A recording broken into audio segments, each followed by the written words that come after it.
Well, it is a mixed bag with voters wanting Trump to run again. A new poll shows 65% of them, they don't want him to run at all, ever, for anything. It's not just him. Many polls also show most voters don't want Biden to run again either. Why would you? But if Trump really throws his hat in the ring tonight, will that motivate Biden to do the same? A lot can happen in 2 years. For one, Biden will be 82 in 2 years. Trump will be 78. President Biden is going to be 80 this Sunday.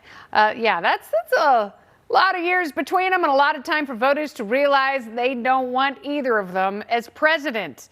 So should they really run again, or should we put them out to pasture? Let's get into it with tonight's illustrious party panel. We've got Independent Women's Forum senior policy analyst and Federalist contributor, Inez Stepman is back, along with Fox News senior political analyst, my red rocket, it is Juan Williams, and 2020 Libertarian vice presidential candidate. He is the chair of youarethepower.net. It is Spike Cohen. Very exciting news, everybody. So, Inez, it doesn't have the same snap and crackle that past Trump announcements have had. What do you make of that?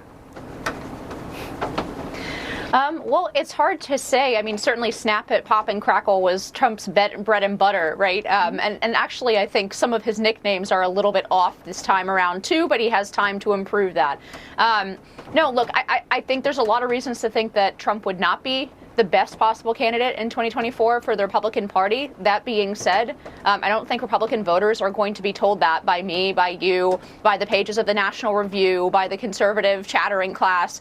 They've got to make that determination on their own. And in fact, I think the more sort of whispers there are about the establishment not wanting Donald Trump to run, the stronger his position is. So this is really up to the Republican voters, and they're going to be evaluating.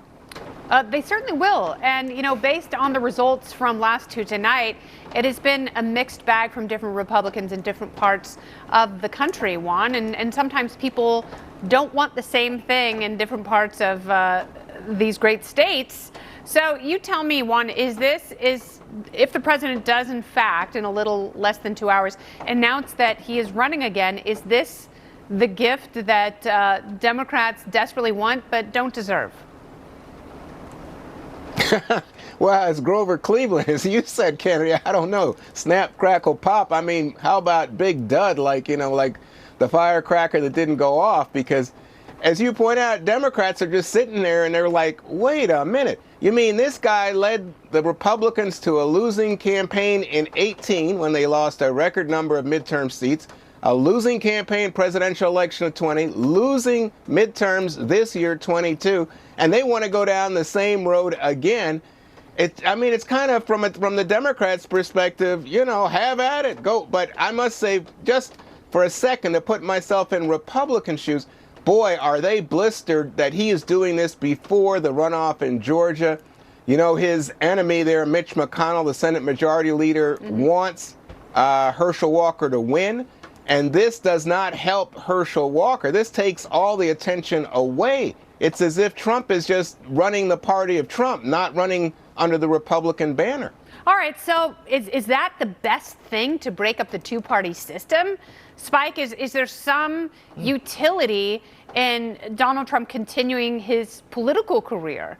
Does it, in fact, just shatter the paradigm that we've got that many could argue is quite broken, and could something good come from all of this?